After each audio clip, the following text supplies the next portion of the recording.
Assalamualaikum warahmatullahi wabarakatuh.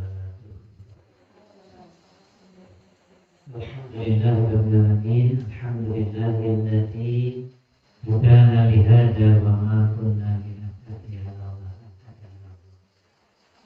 Asyhadu an la ilaha illallah wahdahu la syarika lahu wa asyhadu anna Muhammadan abduhu wa rasuluh. Allahumma shalli wa sallim wa barik ala Muhammadin wa ala alihi wa sahbihi ajma'in. Sebuah ingkang kina puten Bapak Cari ingkang hormati Amir Masjid dan kina hormati Bapak Ibu jamaah sholat isya hasil Allah Subhanahu wa ta'ala. Bapak yang tur monggo kula panjenengan sami sesarengan ningkataken laos kula panjenengan sami dhateng Allah. Amin Allah tansah paring sedaya kenikmatan dhateng kula panjenengan sami. Ingkang saben-saben manungsa paring nikmat menika boten saged ngetang setunggal napa setunggal. Bila saya menikah, monggo kesyukuran awet dari Allah. Bersyukuri dan dewasa takdir. Alhamdulillah. Selamat bersalam kita terbahagia dan muslim kita dan Nabi Muhammad sallallahu alaihi wasallam. Para bapak, ibu yang kula hormati, monggo kajian dari dalam menikah kita miti kanthi mawa sungguh kita. Hadinya Al-Fatihah. Bismillahirrahmanirrahim. Alhamdulillahirabbil alamin arrahmanir rahim. Iyyaka na'budu wa iyyaka nasta'in. Shiratal ladzina an'amta 'alaihim ghairil maghdubi 'alaihim waladdallin. Sampun hormati pisan kula matur bilih dalam saat ini boten saged dawuh wonten kelemahan sanes. Bila saking menika dereng wau menika nggihipun WA sampun siang. Bila lajeng mensewu nggih tetep kula rasaken boten kula liburke. Nggih, panten lajeng dalu menika begini jamaah kata ingkang boten tahu sinogo wonten acara mangke nanti calon pengantin saking rendah menipun Bapak Yatimo. Bila saking menika mangke kula nyuwun izin kula badhe nyerahaken hormati calon pinanganten mangke sakit-sakitipun anak kula kajeng ngisi Bapak Ibu kangge latihan. Nah kula kepengin mangke saking alkafi menika kathah generasi dai sampun wonten Mas Jen wonten pondok.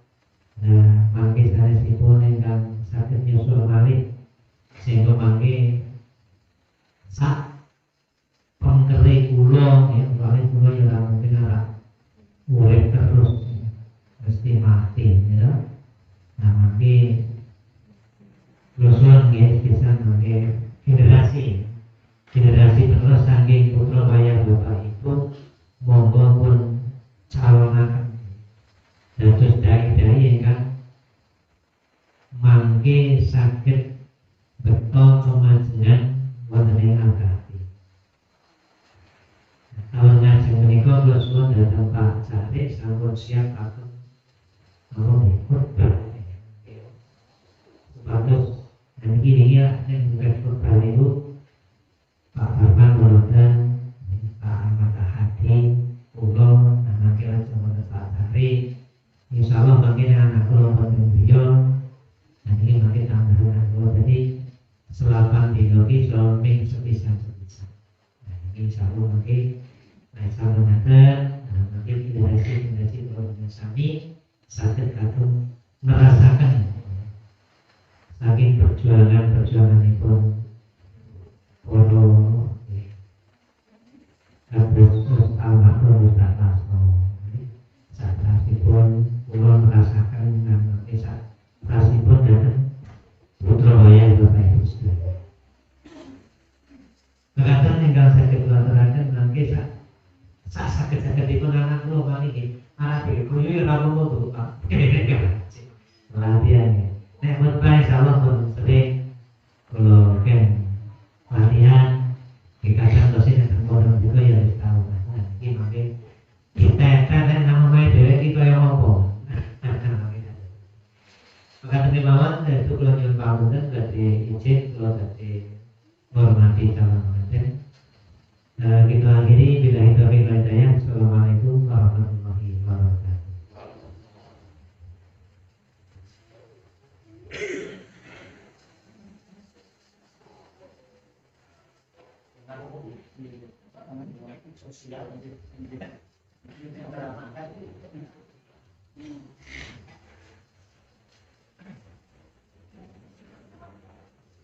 Bismillahirrahmanirrahim. Assalamualaikum warahmatullahi wabarakatuh.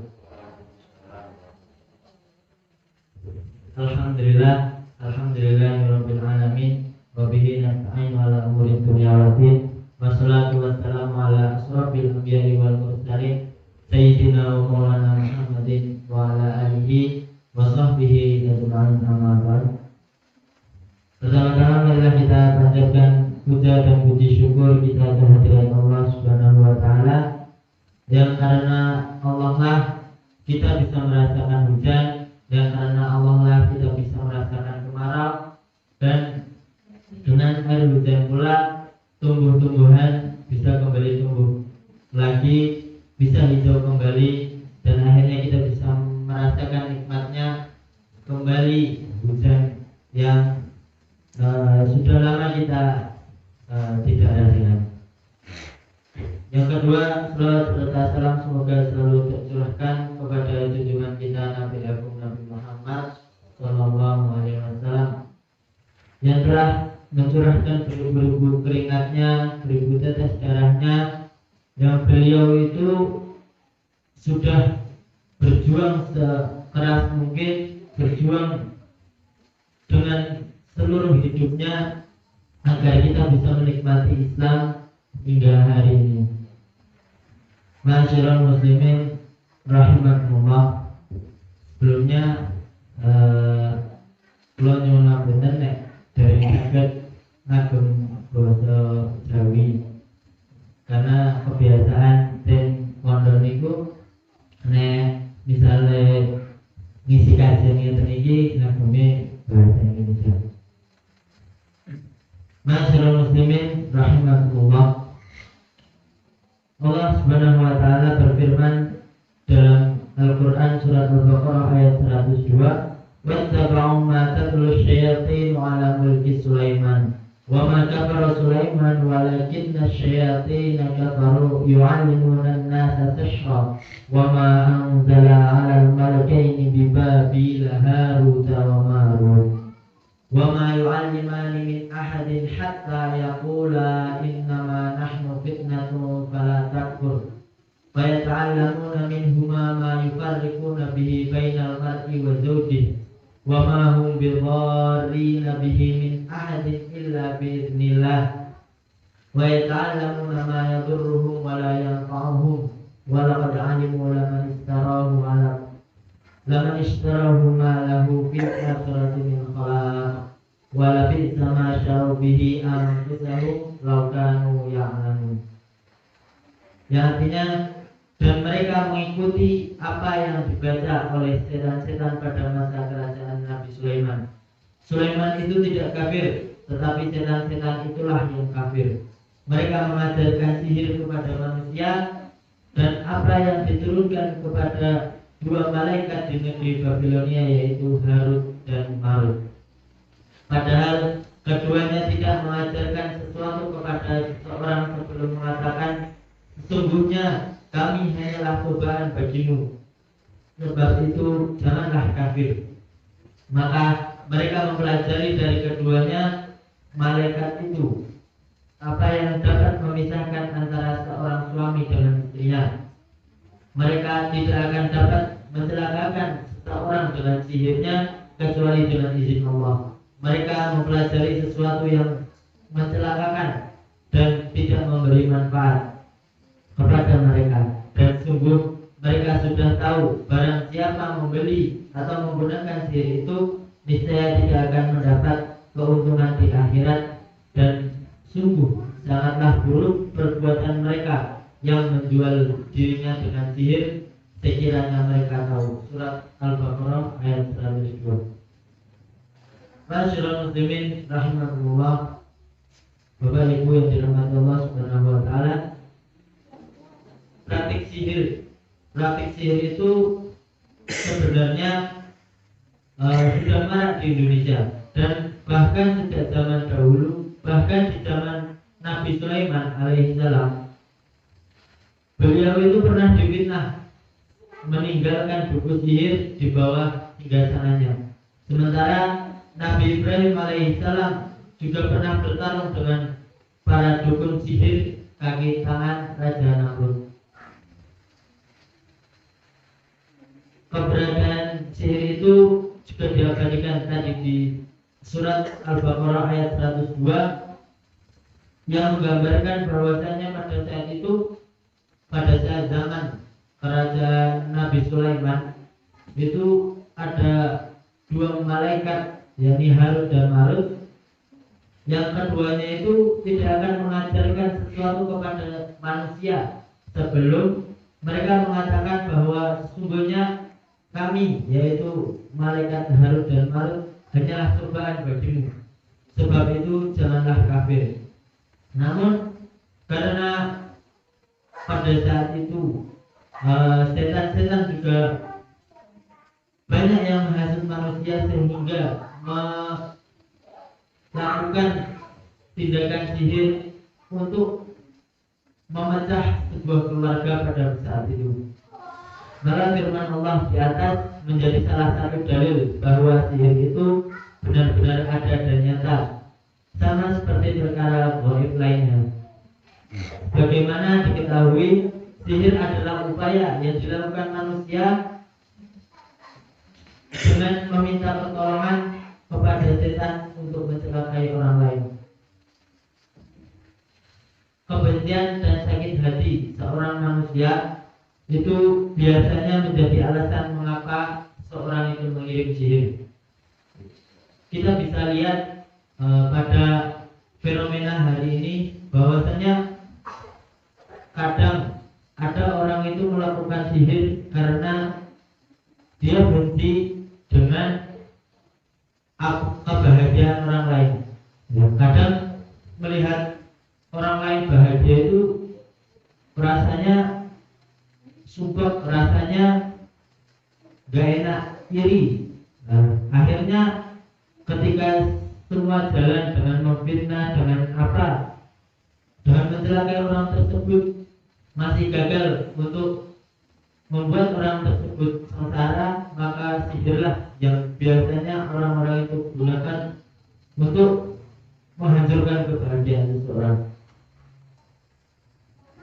Sihir ini sangat kuat Bapak Ibu, karena bisa menyasar siapa saja. Bahkan Nabi kita, Nabi Muhammad SAW, yang beliau sekelas Nabi itu bisa terkena sihir. Apalagi kita yang imannya belum kuat, imannya masih kurang, bahkan akan sangat mudah untuk terkena sihir. Diriwayatkan Asy-Syaikani dalam Bukhari dan Muslim, Nabi Muhammad SAW pernah disihir oleh seorang dukun bernama Labid Al-Asam. Kepada Sayyidah Aisyah, Nabi Muhammad SAW mengatakan bahwa Allah telah memberikan jawaban atas pertanyaan yang pernah beliau ajukan. Jawaban tersebut disampaikan oleh kedua malaikat Nabi Muhammad SAW berkata bahwasanya aku kedatangan dua laki-laki, salah seorang duduk di sisi kepalaku, seorang lainnya duduk di sisi kakiku. Salah satu malaikat yang berwujud laki-laki tersebut menjelaskan bahwa Nabi Muhammad tengah terkena sihir. Dia juga memberitahu bahwa Labid bin Al-Aqam adalah pelakunya. Kata malaikat tersebut, Labid menyihir dengan menggunakan sisir dan rambut Nabi Muhammad SAW serta kulit mayang kurma jantan. Sihir Labid ditempatkan di bawah batu di dalam sumur Zarwan. Kemudian keesokan harinya Nabi Muhammad memerintahkan Ammar bin Yasir dan beberapa sahabatnya untuk mendatangi sumur tersebut. Mereka mendapati bahwa air dalam sumur Zarwan berwarna merah kecoklatan seperti air perasan daun pacar, sementara kepala mayangnya seperti kepala setan. Salah satu riwayat menyebutkan bahwa gulungan sihir tersebut dibiarkan di dalam sumur. Kemudian Nabi Muhammad tidak meminta untuk mengangkatnya karena Allah telah menyembuhkannya. Beliau juga tidak suka menyebar keburukan kepada orang banyak. Kemudian Nabi meminta agar sumur Zarwan tersebut untuk ditutup. Ma'asyiral muslimin rahimakumullah. Kemudian sementara di riwayat lain menyebutkan bahwa gulungan sihir tersebut diangkat dari dalam sumur. Setelah dibakar, gulung tersebut memperlihatkan tali dengan 11 simpul yang susah untuk dibuka. Maka kejadian ini pun menjadi salah satu asbab atau penyebab diturunkannya surat Al-Falaq dan surat An-Nas. Setiap Nabi Muhammad SAW membaca dua surat itu, maka terbukalah satu simpul dari tali gulung tersebut, dan demikian seterusnya hingga 11 kali.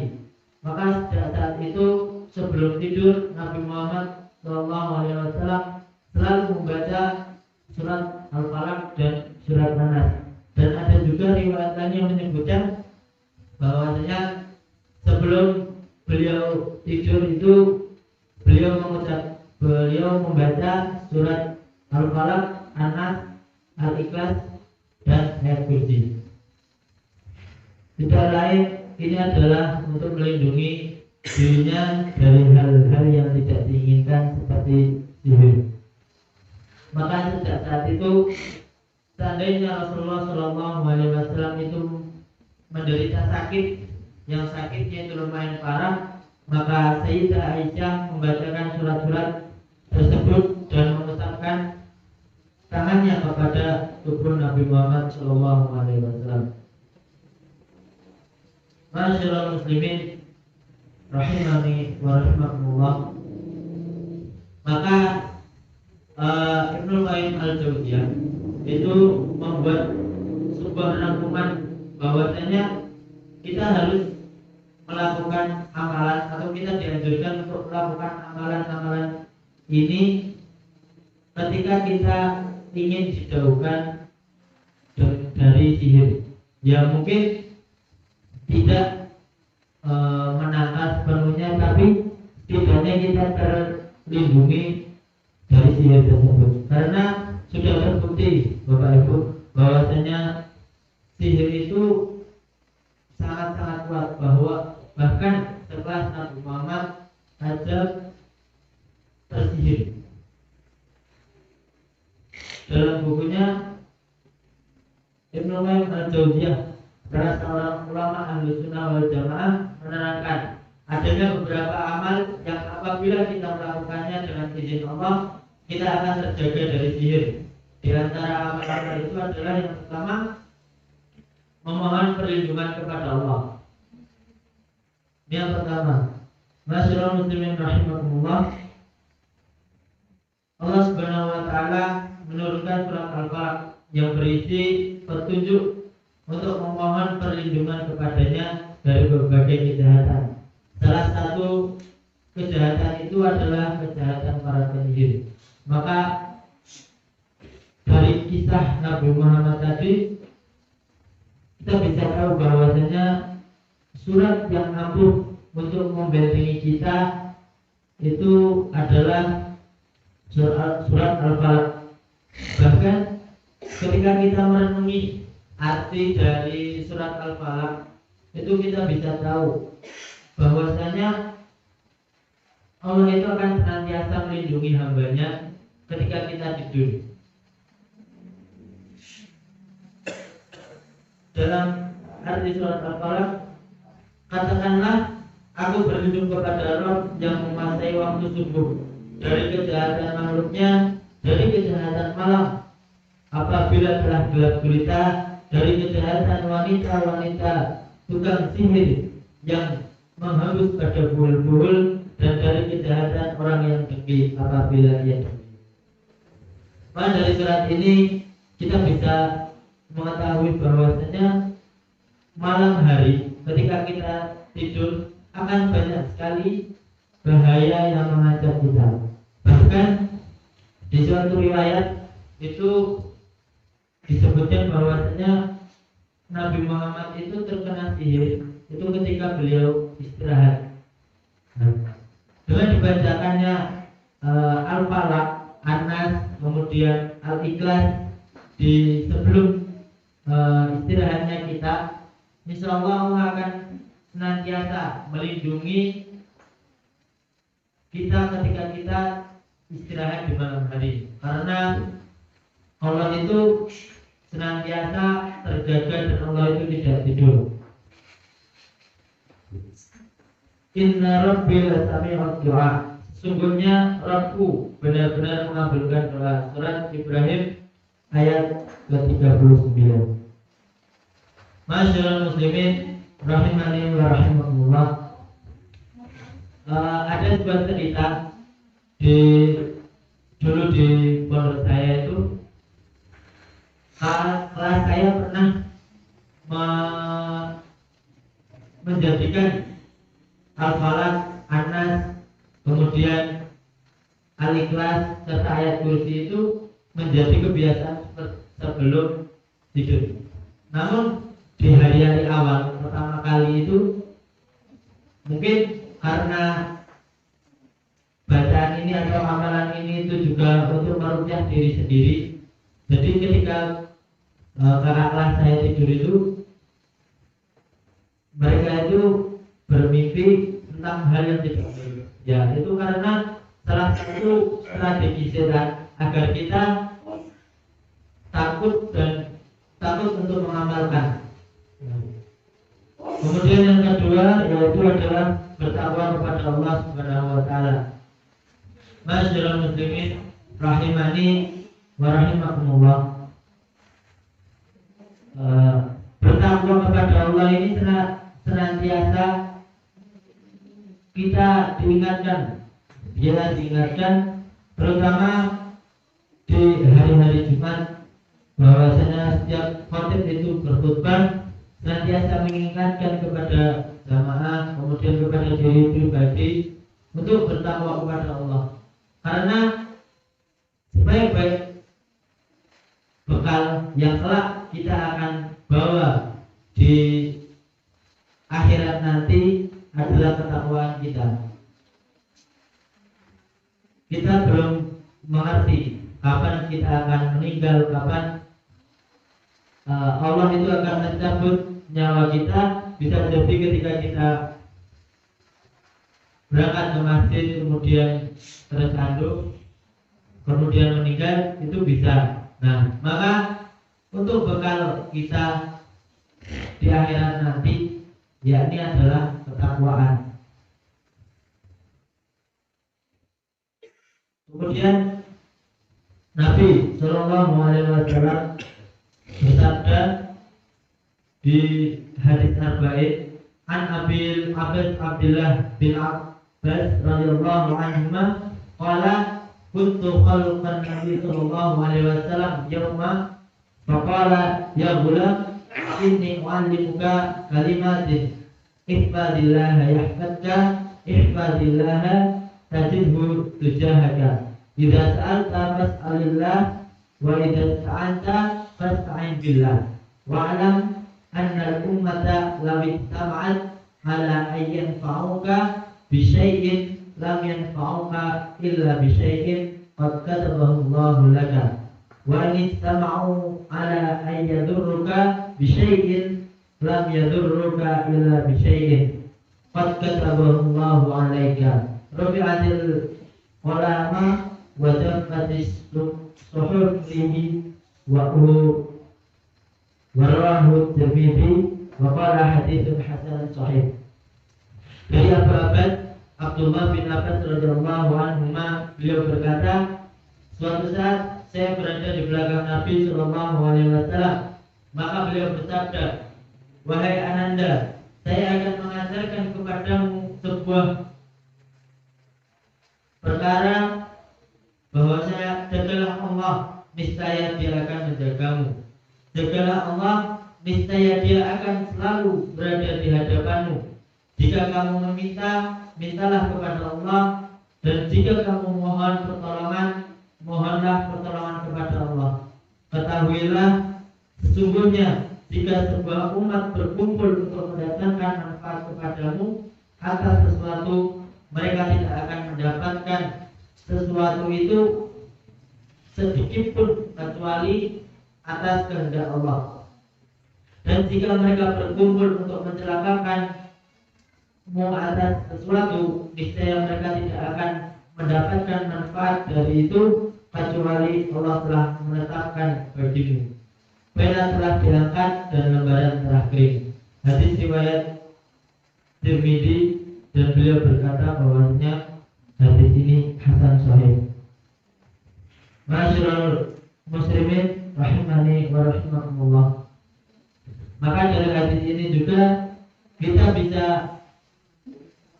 mengambil kesimpulan bahwasanya ketika seseorang itu akan mencelakai kita, ketika seseorang itu mengirim sihir kepada kita, kemudian dengan kita meminta pertolongan kepada Allah, dengan salah satunya usaha kita yaitu mengamalkan membaca surat Al-Ikhlas, Al-Falaq, An-Nas, kemudian ayat kursi, itu insya Allah ketika Allah tidak menetapkan kepada kita akan tersihir, insya Allah kita tidak akan tersihir. Karena dalam hadis ini sudah disebutkan bahwasanya ketika seseorang itu berkumpul untuk mencelakai kita, itu tidak akan terjadi kecuali dengan izin Allah Subhanahu wa taala. Ma'asyiral muslimin rahimakumullah. Kemudian setelah yang kedua tadi bertakwa kepada Allah, yang ketiga adalah bertawakal. Ketika kita melakukan sesuatu usaha untuk menghindari kita agar diri kita terhindar dari sihir, maka kita perlu bertawakal kepada Allah. Bahkan sampai ada sebuah kata-kata itu, jika kita ingin menginginkan sesuatu, usaha tidak dibarengi doa, itu sama saja sombong. Namun ketika doa kita tidak dibarengi dengan usaha, itu sama saja bohong. Ya, karena ketika kita berusaha namun tidak bertawakal kepada Allah, kita tidak menyerahkan diri kita kepada Allah, maka sekeras apapun usaha kita, ketika Allah tidak mengizinkan usaha tersebut, maka usaha itu akan nihil. Usaha itu akan sia-sia. Mungkin menurut kita berhasil atau sukses, namun tidak ada kenikmatan yang bisa kita nikmati. Dan sebaliknya, ketika kita hanya bertawakal kepada Allah, hanya berserah diri kepada Allah, namun tidak berusaha untuk mendapatkan sesuatu yang kita inginkan itu, jadi kita tidak akan bisa untuk menggapainya. Ma'asyiral muslimin rahimani wa rahimakumullah. Allah berfirman Barang siapa bertawakal kepada Allah, niscaya Allah akan mencukupkan keperluannya. Surat Al-Falaq ayat 3. Dan Allah mengatakan pada surat, Allah bersabda dalam surat tersebut, niscaya kami akan memberikannya pahala ini dan itu, sebagaimana yang dia sebutkan untuk amal soleh lainnya. Di sini Allah menjadikan dirinya sendiri yang akan mencukupkan hambanya yang bertawakal tersebut. Allah sendiri yang akan menjaga dan melindunginya. Seandainya seorang hamba bertawakal kepada Allah dengan tawakal yang benar, lalu langit dan bumi beserta penghuninya bersatu untuk membuat makar atasnya, niscaya Allah akan menjadikan jalan keluar baginya, mencukupi dan menolongnya. Masyaallah muslimin rahimani wa rahimakumullah. Maka dari poin yang ketiga ini, bertawakal kepada Allah, kita bisa mengambil kesimpulan bahwasanya Allah sendirilah yang akan menjaga kita. Ketika kita berserah diri, kita mengikhlaskan diri kita kepada Allah, ya Allah, jagalah hamba dari segala keburukan yang akan menimpa hamba. Ya Allah, hamba berserah diri kepadamu, maka niscaya Allah akan menjaga kita dengan sendirinya. Jadi Allah sendiri yang akan menjaga kita tanpa perantara yang lainnya. Masyaallah muslimin rahimani wa rahimakumullah. Kemudian yang keempat adalah tidak memenuhi pikiran dengan sihir dan perdukunan. Nah, ini adalah fenomena yang seringkali kita lihat di keseharian kita, ataupun bahkan di negara kita adalah negara yang terkenal dengan perdukunan. Bahkan Bapak Ibu, saya pernah melihat sebuah film itu menceritakan kejadian di luar negeri, di negeri Korea kalau nggak salah. Itu sampai ada sebuah bencana di mereka. Jadi orang itu ketika ditembak masih bisa hidup. Dan ternyata ketika diselidiki, mereka itu ada yang mengendalikan, dan di situ disebutkan dukun dari Indonesia. Bahkan sampai terkenalnya dukun di Indonesia itu sampai terkenal di mancanegara. Dan hendaknya seseorang berusaha melupakannya setiap kali pikiran tersebut muncul di benaknya. yakni ketika kita berusaha untuk bertakwa kemudian bertawakal kepada Allah, insya Allah pikiran seperti ini tidak akan muncul di benak kita. Bahkan ketika kita sakit sekalipun, ketika kita separah apapun sakit, insya Allah kita tidak akan lari kepada pikiran sihir ataupun perdukunan. Karena banyak sekarang fenomena itu ketika ada seorang itu sakit, kemudian ketika dibawa ke rumah sakit, misal di MRI atau di scan, di ronsen segala macam, tidak terlihat sakitnya, kata dokter, wah ini nggak terdeteksi pak sakitnya. Janganlah sampai kita berpikiran itu untuk lari ke alternatif, karena banyak sekarang itu fenomena bahwa ketika dokter aja belum bisa menyembuhkan, kemudian pikirannya langsung lari ke alternatif atau dukun. Alternatif isinya dimaksud adalah dukun. Karena walaupun ada orang yang mengatakan, oh di sana bisa menyembuhkan, nanti suruh bawa ini. Nah, itu yang menyembuhkan bukan Allah. Yang menyembuhkan itu terkadang adalah mereka yang bersekutu dengan jin.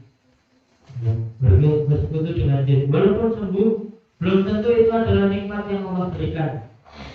Belum tentu itu nikmat yang Allah berikan. Karena persekutuan dengan jin itu Allah sangat haramkan dalam agama Islam.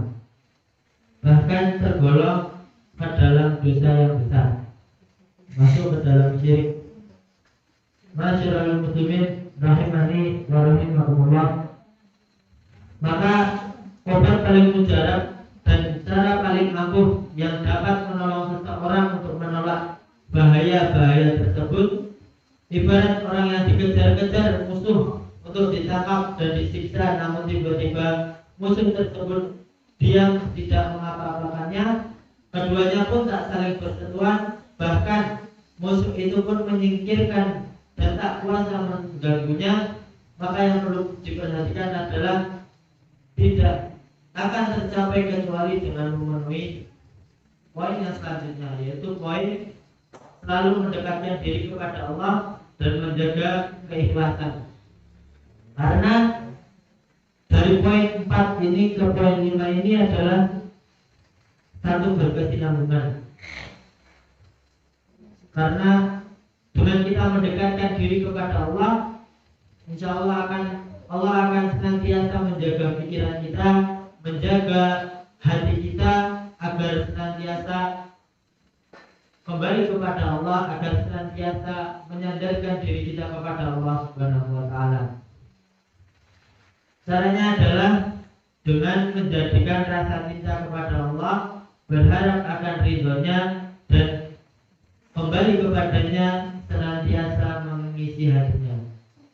Ma'asyiral muslimin rahimani wa rahimakumullah. Poin yang kelima ini adalah poin utama kita untuk membentengi diri kita dari sihir. Insyaallah dengan kita selalu mendekatkan diri kepada Allah dan menjaga keikhlasan kita kepada Allah, Allah akan senantiasa mengisi hati kita. Karena salah satu sebab seorang itu bisa terkena sihir ataupun gendam dan lainnya adalah ketika hati kita kosong. Maka marilah kita senantiasa mengingat Allah dengan berzikir kepada Allah, baca Quran dan lainnya agar senantiasa hati kita terisi oleh Allah Subhanahu wa taala.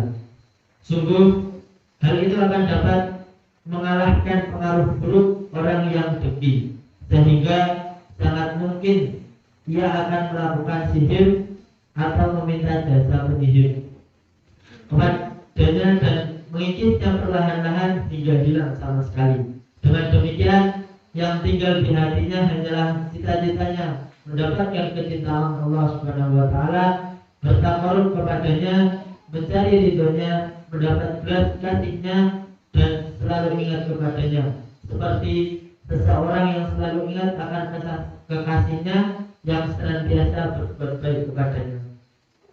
Ma'asyiral muslimin rahimani wa rahimakumullah. Yang keenam, yang terakhir adalah memperbanyak sedekah. Ma'asyiral muslimin rahimani wa rahimakumullah. Sedekah dan kebajikan memiliki kemampuan yang luar biasa untuk menolak bala dan mencegah sihir. Cukuplah apa yang dialami oleh umat-umat baik yang terdahulu maupun yang sekarang menjadi bukti akan hal ini. Hampir tidak pernah kita dapati ada orang baik dan dermawan yang dimusuhi, didengki orang atau disihir. Nah, ini yang harus kita tiru, yakni adalah bersedekah ataupun berbuat baik kepada orang lain. Ya, karena memang jarang orang yang baik kepada orang lain itu akan terkena dengki, walaupun akan ada penyakit lain yang mungkin akan menyerangnya, seperti aib. Karena ketika kita memuji seseorang tanpa memuji Allah sebelumnya, itu akan menyebabkan orang yang kita puji itu malah mendapatkan celaka, karena kita sendiri tidak menyebutkan asma Allah sebelum kita memuji seseorang tersebut. Masyaallah muslimin rahimani wa rahimakumullah. Seandainya pun kita mengalami sihir atau naudzubillah kita terkena sihir ataupun dijengki oleh orang, maka kita akan menghadapi orang tersebut dengan lemah lembut dikarenakan kita sudah menyandarkan diri kita kepada Allah. Maka terkadang untuk menyikapi orang-orang yang dengki dengan kita, iri dengan kita, ataupun tidak suka kepada kita adalah menyikapinya dengan cara kita berlemah lembut kepada Allah. Bahkan Rasulullah SAW pernah bersabda bahwasanya ittaqillaha haitsu ma kunta wa'ti sayyi'atal hasanata tamhuha wa khaliqin nasa bi khuluqin hasanin. Bertakwalah kamu kepada Allah dimanapun kau berada, dan iringilah dan perlakukanlah manusia itu dengan perlakuan yang baik. Maka dari sini kita bisa mendapatkan pelajaran bahwasanya Rasulullah SAW itu ingin kita senantiasa berbuat baik kepada orang lain, karena ketika kita berbuat baik kepada orang lain, maka itulah yang akan kita dapatkan dari orang lain tersebut. Masyaallah muslimin rahimani wa rahimakumullah. Maka dari 6 poin tersebut, marilah kita amalkan, marilah kita lakukan untuk menghindarkan diri kita dari sihir tersebut. Terutama melakukan amalan, yakni membaca surat Al-Ikhlas, Al-Falaq, dan Anas, dan juga ayat kursi itu sebelum tidur, karena itu benar-benar akan menjaga kita di dalam tidur kita. Masyaallah muslimin rahimani wa rahimakumullah. Mungkin ini yang dapat saya sampaikan, kurang lebihnya saya mohon maaf. Mungkin sebelum ditutup ada yang ingin bertanya, Bapak Ibu?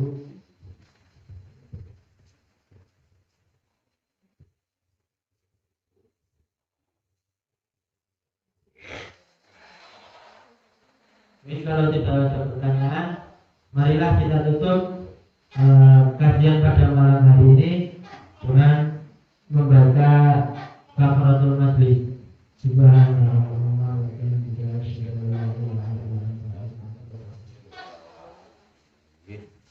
Kurang lebihnya kami mohon maaf. Barakallahu fikum. Wassalamualaikum